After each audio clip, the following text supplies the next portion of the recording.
Imagine being so unshakably calm that it unsettles those around you. A strange paradox. The less reactive you become, the more people find it mystifying. We're not talking about cold indifference or apathy. This is a deeper power, an internal mastery so profound that nothing external can trespass on your peace. Others might try to provoke you, needle you, get a rise out of you, only to find an inscrutable serenity in your response. It's as if you carry an aura of inner sovereignty, a personal empire where you alone rule your emotions. How does one cultivate such an unreadable, resilient presence? That's the journey ahead.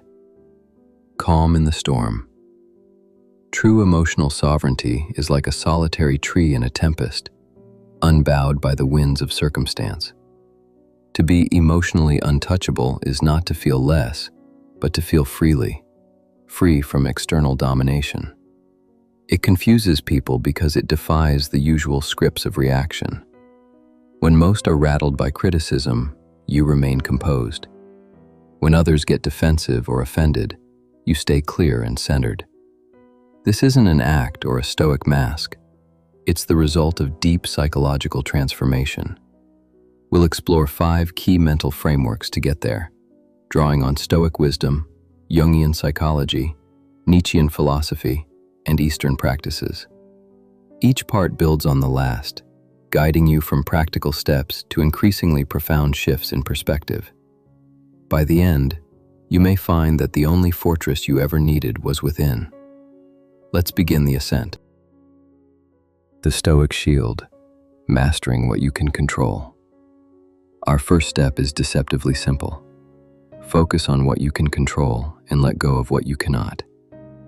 The Stoic philosopher Epictetus opened his handbook with this dichotomy. Some things are up to us, everything else is not. Being emotionally untouchable begins here. Think about it. Every time you've been deeply bothered, it was likely by something outside your control. Someone's words, an outcome, a sudden change of fortune. The Stoics would urge us to gently redirect our attention back to what is in our control, our own thoughts, actions, values, and responses. In the words of a modern Stoic, apatheia naturally develops when you consistently focus only on what's within your control, your judgments, responses, and character. By narrowing your concern to your own will and attitude, you raise a shield against the volatility of externals. You stop donating emotional energy to the unpredictable whims of the world. This doesn't happen overnight. It's a practice, one the Stoics reinforced with a method called premeditatio malorum, or negative visualization. They would vividly imagine the worst-case scenarios before they happened. The idea wasn't to be pessimistic for its own sake, but to rob misfortune of its surprise. Nothing happens to the wise man against his expectation, Seneca wrote. He taught that a wise person considers in advance all that could obstruct their plans. If you rehearse potential hardships in your mind, then when life throws its punches, they land softer. You won't be caught off guard by a sudden job loss, betrayal, or public ridicule. You had already made peace with the possibility. Far from courting misery, this practice mitigates misery. If it comes as a constant surprise each and every time something unexpected occurs, you're not only going to be miserable, you're going to have a much harder time accepting it and moving on. Instead, anticipation becomes your ally. You acknowledge that outcomes are ruled by external factors, and the only guarantee is that things can, and often will, go wrong. Paradoxically, knowing this sets you free. You cease demanding that the world always bends to your will. You focus on the one variable you control completely, yourself. Your effort, your virtue, your response, these become your stronghold. With this Stoic mindset, you start responding to life rather than reacting. You realize an insult doesn't force you to anger. A setback doesn't compel you to despair. Those reactions are choices, often unconscious ones. And when you see that, you can choose differently. You can choose calm, principle, and proportionate response. Someone cutting you off in traffic or gossiping about you at work no longer hijacks your inner state. It falls outside your sovereignty. As one Stoic guide puts it, ask yourself, am I reacting to something within or outside my control? This question cuts through the noise. If it's outside, you release it. Your realm is the internal. This is not submission, it's empowerment. You're saying, my behavior and mood will not be dictated by forces beyond me. I will attend to my own will, which is the only domain where true freedom can be found. Calm in chaos, cultivating imperturbable equanimity. Mastering the dichotomy of control lays the foundation. Now we build the inner citadel of equanimity. The Stoics called it Apatheia, not apathy in the modern sense of not caring, but a state of robust calm, free from destructive passions. It's the unshakable tranquility that comes when you've trained yourself to accept reality on its own terms. Apatheia means you still feel emotions, but you hold the reins. You are moved by reason and intention, not provoked by every outside impulse. It confuses people because it looks like you're immune to the stress that plagues everyone else. In truth, you do feel stresses and sorrows. You've just learned how to meet them with a higher poise. How to cultivate this? Part of it is the ongoing practice of focusing on what's in your control, which naturally steady the mind. Another part is gaining perspective, often called the Stoic view from above. Imagine zooming out from your life and seeing the bigger picture, the vastness of the cosmos or the sweep of history in which your troubles are but a pinprick. Marcus Aurelius, the philosopher-emperor, would remind himself of how small his lifespan and fame were in the grand scheme. From the perspective of the whole, no single life is such a big deal. And that's not depressing, it's liberating.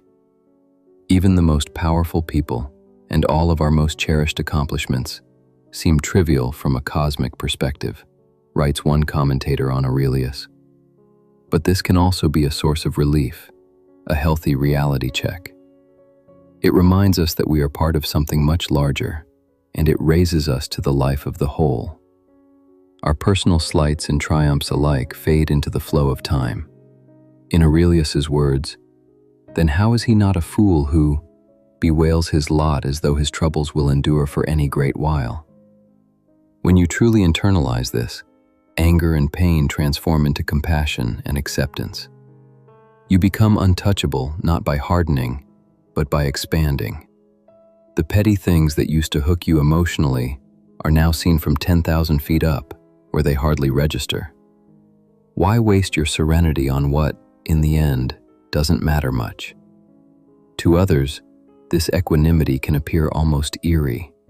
Picture chaos erupting, say, a heated argument or a sudden crisis at work, and while everyone else is losing their head, you remain cool and lucid. People might assume you don't care, but often it's the opposite. You care deeply and effectively, just without panic. In Stoic terms, you have ataraxia, unruffled tranquility. This doesn't make you passive or disconnected. In fact, true apatheia increases your capacity for love and compassion by freeing you from self-centered fears and desires. Because you're not tangled in your own emotional turbulence, you can be fully present and helpful. Far from coldness, this calm is warmth under control. You can respond to a friend's crisis with steady support instead of hysterics. You can address injustice with measured, strategic action rather than blind rage. As the Stoics noted, you can oppose injustice more effectively from a place of calm clarity. One practical exercise here is consciously pausing when provoked. When something or someone tries to draw you into drama, take a mental step back. Observe the urge to react without acting on it. This gap between stimulus and response is where sovereignty lives. In that space, you can choose the higher road. You might even say to yourself, this person/offense does not control me. My inner peace is my own. Over time, these moments of triumph, however small, compound.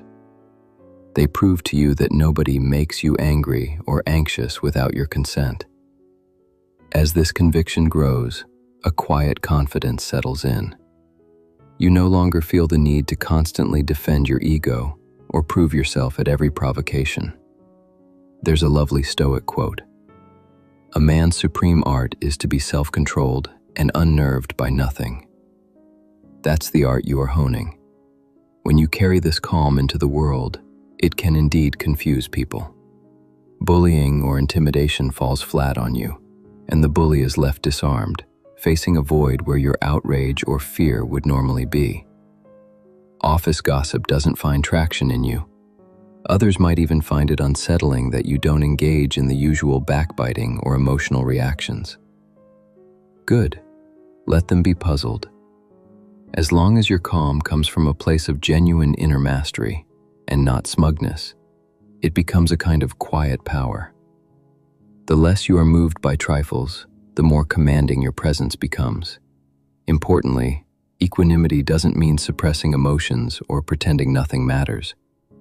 It means transmuting emotions with understanding. You still feel joy, love, cautious concern, what the Stoics called the good feelings, Apatheia.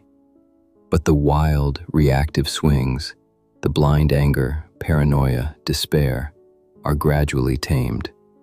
People and events no longer dictate your inner weather, you do. This is an incredible freedom. Seneca said, "He is most powerful who has power over himself." By choosing your response, you assert sovereignty over your inner kingdom. The world will test you, count on it. But each test is an opportunity to practice being unbothered. Over time, it becomes your default setting, a baseline of unshakable calm. From the outside, it might look like you've become untouchable. From the inside, it feels like peace. The shadow's embrace, integrating your inner darkness. So far, our journey has been about discipline and perspective. Now we venture deeper into the psychological underworld that Carl Jung called the shadow. If Stoicism builds a fortress of serenity, Jungian psychology ensures that fortress isn't secretly undermined from within. One does not become enlightened by imagining figures of light, Jung wrote, but by making the darkness conscious. To be emotionally untouchable, you must know your own darkness so well that no one else can use it against you. This means confronting the parts of yourself that are uncomfortable, repressed, or wounded, and integrating them. It's inner sovereignty at the most intimate level, self-mastery not by repression, but by understanding and acceptance. What is the shadow? It's every aspect of you that your conscious ego has deemed unacceptable and pushed away. As one description puts it, your shadow is the unconscious part of the personality that contains every trait, desire, emotion, and impulse the conscious ego has rejected or never developed. Maybe you were taught as a child that expressing anger was bad, so your anger went into the shadow. Or you believe real men don't cry, so your vulnerable feelings got stuffed down. Over time, a whole trove of repressed content accumulates in the psyche. It doesn't disappear, it lurks and influences you in sneaky ways. Unacknowledged, the shadow can make you irrationally defensive, easily triggered, or secretly self-sabotaging. You might notice that certain remarks really get under your skin, out of proportion to the situation. Often that's your shadow reacting, something in you that you haven't owned. Jung warned, the less it is embodied in the individual's conscious life, the blacker and denser it is. In other words, what you ignore within yourself gains power over you.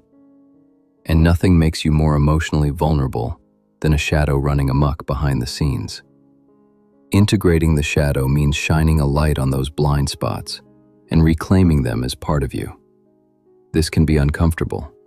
It means admitting to yourself that you have petty, angry, envious, aggressive, or fearful parts, just like every human. But here's the reward. Once you've integrated a shadow element, it can no longer be used to hurt you. You rob it of its ability to ambush your psyche. For example, if you integrate your latent insecurity, you won't crumble or lash out when someone teases you in that area. You're already aware of that insecurity and working on it, so the jab finds no purchase. If you've accepted that you have anger and learned to channel it constructively, then when someone tries to provoke blind rage in you, you see it coming a mile away. You might even smirk internally, because you know that trick and you know yourself. In short, shadow integration makes you psychologically armored in the best way. Not armored by walls of defensiveness, but by self-knowledge. As a modern therapist noted, integration doesn't mean acting on every shadow impulse. It means acknowledging those impulses and consciously choosing how to respond rather than being driven by unconscious patterns. You become response-able instead of reaction-prone. The benefits for emotional resilience are profound. Research has shown that developing self-compassion, a key part of shadow work, correlates with greater emotional resilience than high self-esteem alone. Why? Because self-esteem often depends on seeing yourself as good and rejecting any bad qualities, which ironically strengthens the shadow. Self-compassion, on the other hand, says, I see my flaws clearly and still treat myself kindly. This dissolves internal conflict. When you stop being at war with parts of yourself, you stop overreacting when those parts are even tangentially stirred. You stop taking everything so personally, because you're no longer hiding a fragile ego behind false certainties. Jung and modern psychologists agree on this. Shadow integration matters because unacknowledged shadow material does not remain dormant. It actively undermines psychological health. Without integration, individuals remain psychologically fragmented, presenting a persona to the world while their genuine complexity stays hidden. If you don't accept your own anger, it might explode uncontrollably or seep out as passive aggression. If you don't own your vulnerability, you might collapse or overreact when someone touches that nerve. By integrating, you consolidate your psyche. You become whole, not perfect, but whole. Pragmatically, how do we integrate the shadow? It starts with radical honesty with oneself. Pay attention to your emotional reactions, especially the extreme or very knee-jerk ones. If X topic always makes you defensive, ask why. If you envy someone, examine what that envy is telling you about an unfulfilled part of you. Notice whom you judge harshly. Often we project our disowned traits onto others.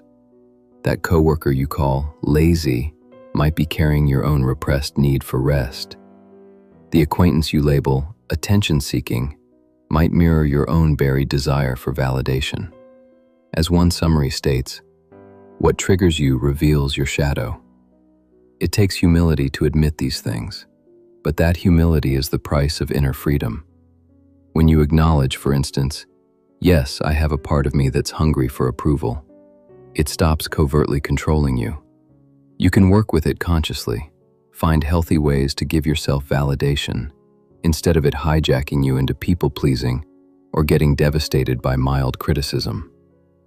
Over time, shadow work leads to a deep sturdiness of character. You won't be easily blindsided by parts of yourself you didn't know existed because you've met them already. It's like knowing the layout of a once dark room. You're no longer going to trip over the furniture. People around you will sense this integrated strength. You come across as authentic, grounded, and oddly immune to manipulation. Insults don't land because you've probably said worse to yourself and then made peace with it. Flattery doesn't seduce you because you already know your worth and your shortcomings, independent of others' praise. It's often said that when you own your story, nobody can use it against you. Shadow integration is owning your whole story, light and dark. What confuses people is that they can no longer figure out what your buttons are. You don't broadcast insecurity or secret ego wounds for them to exploit. When they try, you respond from a place of calm self-awareness. Many will find this refreshing. Some who operate through control might find it downright unnerving. Good. That means you're truly standing on your own ground. The shadow embraced is a dragon tamed, now guarding you instead of menacing you from within. Beyond resentment, the alchemy of self-overcoming. Let's turn to a poison that corrodes sovereignty, resentment. In French, they say ressentiment, which Nietzsche adopted to mean a deep, stewing form of resentment that defines one's outlook. We've all felt regular resentment, a kind of bitter anger at being wronged or at life's unfairness. But ressentiment is more insidious. It's when that bitterness becomes your identity, a lens through which you see the world. Nietzsche had scathing words for this state. He believed it was the hallmark of the slave mentality, a mindset trapped in victimhood and envy, which ultimately weakens the spirit. If you carry resentment, you are not emotionally untouchable. In fact, you are easily controlled by your grudges and grievances. As the saying, often misattributed to many, goes, resentment is like drinking poison and hoping the other person dies. It's self-poisoning. To be sovereign, one must flush this poison out. What does resentment feel like? It's that festering hatred that Nietzsche described, a mix of envy, anger, and powerlessness. The slave suffers from himself and is filled with what Nietzsche called ressentiment, a festering hatred of life generated by feelings of impotence in the face of an external reality he feels to be overpowering and threatening. Strong words, but notice the dynamics. Ressentiment arises when we feel impotent, unable to assert ourselves directly, so we seethe and fantasize about dragging others down. It's the defeated person's comfort. One day, those people who hurt me or have more than me will get theirs. It might provide some twisted solace, but it chains you to the past and to others' behavior. Your emotional state becomes dictated by your injuries. This is the opposite of inner sovereignty. Nietzsche praised what he called the higher human, one who overcomes ressentiment by creating their own values and standing independent of herd judgments. Standing alone and living independently, the higher man remains oblivious to the petty concerns which occupy the herd, and thus is immune to both the praise and criticism of the many. This is a powerful image, a person with such self-defined purpose that they have a solitude within him that is inaccessible to praise or blame. In practical terms, overcoming resentment means forging a noble spirit that simply has no room for pettiness.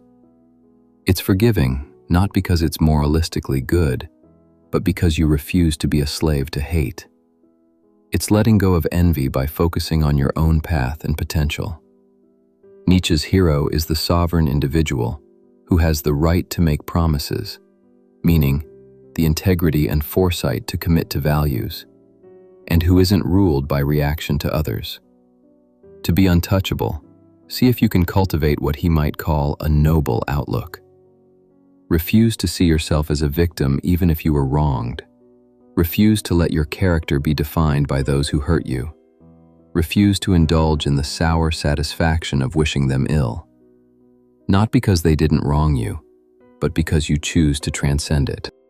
One might ask, isn't resentment sometimes justified? Don't we have a right to be angry at injustice or those who hurt us? Absolutely, righteous anger has its place. But there's a difference between a clean, hot anger that moves you to positive action and the stagnant swamp of resentment that you nurse over time. Resentment often harms you far more than anyone else. It ties you emotionally to the perpetrator or circumstance, effectively letting them live rent-free in your mind. Reclaiming that mental real estate is an act of sovereignty. It might help to remember that forgiving, or at least releasing resentment, is not the same as condoning. It's simply choosing freedom over fixation. You decide that your emotional landscape will not be colonized by the bad deeds of others. In doing so, you paradoxically regain power. The power to focus on growth, creativity, and future possibilities, instead of playing and replaying old wounds. Nietzsche speaks of Amor Fati, the love of fate. It's the idea of not just accepting whatever happens to you, but loving it as part of your story. This is a drastic reframe that can annihilate resentment. If you say, "I will make whatever happens to me fuel for my journey," then even the betrayals and losses become meaningful challenges rather than everlasting torments. You convert bitterness into wisdom. You become anti-fragile, benefiting from adversity because you transmute it. The alchemy of self-overcoming turns the lead of resentment into the gold of character. When you meet someone who's done this, it's striking. You might hear hints of a painful past, but astonishingly little bitterness. They may recall injustices with a calm or even a faint gratitude for what it taught them. Such a person is exceedingly hard to manipulate or throw off balance. How do you bully someone who doesn't hold on to hurt? How do you guilt-trip someone who has forgiven themselves and others? It's like trying to shackle water. They flow right out of it. Practically, try this. The next time you notice resentment in yourself, it could be as mild as a lingering grudge or as strong as full-blown envy. Decide to let it go, even if part of you enjoys petting that thorn. Ask, is holding on to this helping me, or is it weakening me? Nearly always, it's the latter. Life is unfair. Some get advantages, some hurt others and seemingly get away with it. But carrying resentment won't change that. It will only ensure that the unfairness lives on inside you. So you perform a kind of exorcism. You extract the lesson, so you're not naive about trust or justice, for example, and then you drop the emotional charge. This might be a daily practice for a while, and that's okay. Each day you don't feed the resentment, it shrinks. Meanwhile, focus on elevating yourself. Channel that energy into something constructive, your work, your art, your relationships with people who actually care. When you do this consistently, you reach a startling state. You look around and realize there's no one versus you in your mind anymore. It's just you on your path. Your past foes or misfortunes have become phantoms. They hold no sway. You can encounter someone who once slighted you and feel nothing, or even wish them well. Not for their sake, but because your well-being is no longer entangled with them. This utterly confounds those who expect you to be triggered. It is, in a sense, the ultimate confusion to sow, to respond to hate with indifferent goodwill, to greet pettiness with magnanimity. It signals that your center of gravity lies deep within, unreachable by external malice. You have stepped beyond resentment, and in doing so, stepped into true inner freedom. The empty mind and the ego's demise, Zen detachment and liberation. Our final pillar comes from the East, the art of detachment as taught in Zen Buddhism and other Eastern philosophies. Now, detachment is often misunderstood. It doesn't mean becoming a stone, devoid of feeling. In fact, the paradox is that true detachment allows you to feel more deeply and freely, because you're not imprisoned by those feelings. One Zen teaching might put it this way: we fear the word detachment because we think it means not caring. In Buddhism, detachment means caring deeply without clinging. Imagine holding something gently versus gripping it in a clenched fist. Detachment is the gentle hold. You still engage with life. You love, you create, you strive. But without the sticky attachment to outcomes, ego, and control that turns experiences into sources of suffering. It's an art of letting go. And when you perfect this art, you become eerily unperturbable. After all, how do you upset someone who isn't attached to their ego, their possessions, or even life and death in the usual way? Zen detachment starts with recognizing the nature of the ego.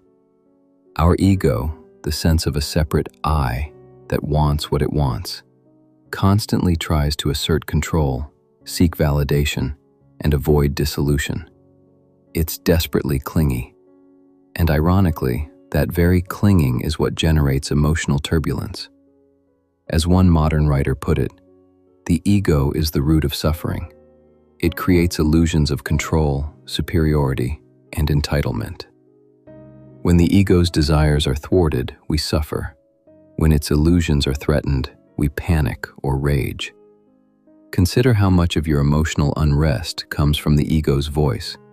I need this outcome. I can't be happy unless I get X. I deserve better. How dare they slight me? What will people think of me? It's an endless stream of cravings and aversions. Zen invites us to see that voice for what it is, a mental construct, not our true self. Through meditation and mindfulness, you learn to observe thoughts and feelings as they arise and pass, without getting hijacked. You develop a kind of inner spaciousness. In that space, you realize you don't have to react to every egoic impulse. Detaching from ego doesn't mean suppressing emotions. It means recognizing them, letting them pass, and not letting them dictate your actions. It's a shift from reaction to response, from compulsively needing to be someone in others' eyes to simply being. View from the void. In Zen practice, the vast night sky symbolizes the emptiness, shunyata, in which ego illusions dissolve, leaving behind a serene awareness as boundless as the Milky Way. Zen masters often speak in paradoxes. To be empty is to be full. To yield is to overcome. What they're pointing to is that when you let go of the ego's grip, you gain the whole world in a sense. You can fully experience life without the filter of me and mine. For example, non-attachment doesn't mean you don't love your family.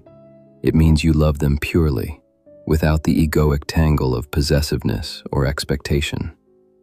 As the medium author beautifully said, it's loving without possession, like holding a butterfly gently instead of crushing it. Non-attachment in career might mean you work passionately, but your self-worth isn't hitched to a promotion or a specific success. You do your best and let the rest unfold. This attitude makes you incredibly resilient. Success and failure lose their sting because they were never wedges into your identity. Criticism doesn't demolish you because there isn't a rigid ego wall to protect. No wall, no impact. Praise doesn't overly inflate you either. You take it in stride and keep centered. It's like being a bit of sky. The weather, good or bad, passes through, but the sky remains. In practice, cultivating detachment involves mindfulness and often some form of meditation. When a thought or emotion surges up, say an angry impulse or a fearful worry, you practice noticing it, maybe labeling it, anger is here, and watching it without immediately acting on it. You might return attention to your breath or the present moment. The thought will dissipate like a cloud when not fed by further identification. Over time, you realize viscerally that you are not your thoughts, nor are you the rigid persona your ego projects. You are the awareness beneath, which can't be hurt or flattered or offended. It simply sees. This creates a baseline serenity. Life's ups and downs become like waves on the ocean, sometimes turbulent, yes, but not altering the depths. Zen often emphasizes the concept of emptiness, shunyata, not nihilism, but the idea that all phenomena, including the self, are interdependent and without fixed essence. When you get this, it's as if a great weight lifts. You don't have to take everything so personally, because there isn't a solid personal self to take insult. Critique the illusion of me all you want. I know that whatever me I think I am is not a fixed thing, so why be upset? It's profoundly confusing to others when you respond to aggression with this kind of gentle unconcern. They aimed at an ego bullseye that for you is just an apparition. There's nothing to hit. To the outside observer, Zen detachment in a person can look like grace under pressure that verges on the supernatural. It's the martial artist who stays relaxed and neutral until the exact moment of action. It's the person in a heated meeting who listens without defensiveness and speaks with clear, measured words while everyone else is driven by ego. It's the quiet one who, when unjustly accused, doesn't collapse or flare up, but simply states the truth and lets go of the outcome, leaving accusers bewildered at their lack of anger or panic. A detached person is involved in life, possibly even more engaged than most, but wears it all lightly. As a Zen saying goes, live in the world, but let the world not live in you. That is inner sovereignty. You participate fully, love fully, but your peace is anchored in something beyond circumstances. One concrete tip from Zen and Stoicism alike is to regularly remind yourself of impermanence. All things, including emotions, rise and fall. That rage you felt yesterday, it's gone now. The craving that seemed unbearable eventually passed. When you're in the grip of a strong feeling, recall, this too shall pass. Suddenly, you don't feel compelled to act on it as if it's life or death. You can surf it until it dissipates. Another practice is negative visualization. We met that with Stoics, applied in a Zen way. Envision the loss of what you cherish, not morbidly, but to appreciate it without clinging. Recognize that your loved ones, your own body, everything is transient. This sounds dark, but it actually heightens your gratitude and simultaneously prepares you to let go when you must. When you have mentally made peace with the worst, like a monk contemplating his own death, you become untouchable by fear. People may think, does nothing faze her? It's not that. It's just that you've confronted those fears and seen through them. Fear relies on avoidance to persist. You haven't avoided. Thus, fear can't control you in the same way. In essence, Zen detachment delivers the insight that so much of our emotional suffering is optional, a result of clinging to illusions. When you truly internalize that, it changes your demeanor. You stop getting sucked into pointless ego battles. You don't reflexively defend your image at every slight. You neither become elated by ephemeral praise nor depressed by blame. You remain open and responsive to life, but firmly centered. It's a state that perplexes those around you because it's rare. It's also profoundly attractive in the sense that many will feel a kind of calm emanating from you. In the presence of someone who is detached and ego-free, others often feel seen and safe because that person isn't projecting agendas or judgments. Yet some could also find it unsettling. They can't read you in the usual ways. You're playing a deeper game. In any case, you've stepped out of the normal conditioning that binds most people, and that is the ultimate form of inner sovereignty.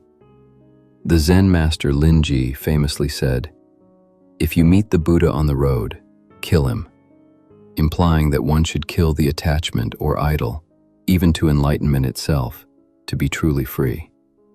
In the end, becoming emotionally untouchable is somewhat like that. You kill the attachments, illusions, and ego fixations that made you touchable. What's left is a fluid, present awareness that can engage with anything, yet be bound by nothing. The soaring sovereign self. As we conclude this journey, picture yourself standing at the center of a storm, utterly unmoved. The winds howl, debris flies, people shout, but you are calm, like the eye of the storm itself. This is not a fantasy image. It's a metaphor for a state of being achievable through practice and insight. You've fortified yourself with Stoic wisdom, learning to focus only on what is truly yours to command and finding tranquility in acceptance. You've integrated your shadow, turning potential inner enemies into allies, thereby depriving others of any hold on your unhealed wounds.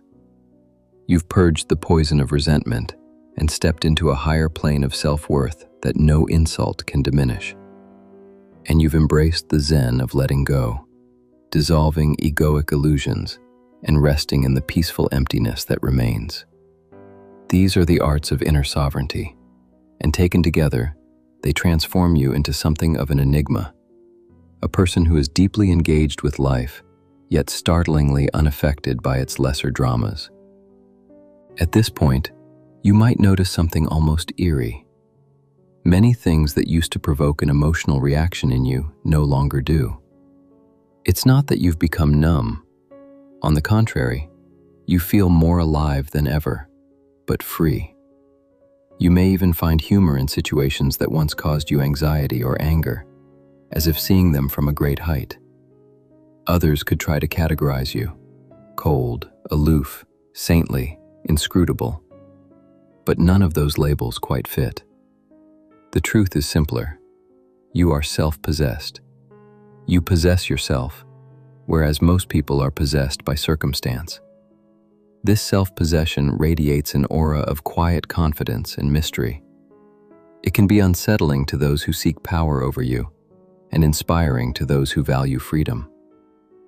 In conversation, you listen without the usual urge to interrupt or impress. You have no need to prove your ego. In conflict, you remain poised, addressing the matter at hand without getting personally mired in it. When adversity strikes, you meet it with a curious equanimity, perhaps even a slight smile of knowing that this is material for my growth. It's as if life is a grand play, and you, having seen behind the curtains, can engage with full seriousness and playful detachment at once. This state, let's call it inner sovereignty, is not magically bestowed. It is earned through the trials of practice and introspection. But once you have a taste of it, even fleetingly, you recognize it as a kind of ultimate liberation. You realize that no one can truly upset the peace within you unless you grant them access. Your emotions, once like wild horses, now move under the guidance of a mindful rider. You can still gallop when needed. You're not a robot, but you choose the direction and pace. There is tremendous power in this. The world today is frantic, reactive, easily offended, and easily manipulative.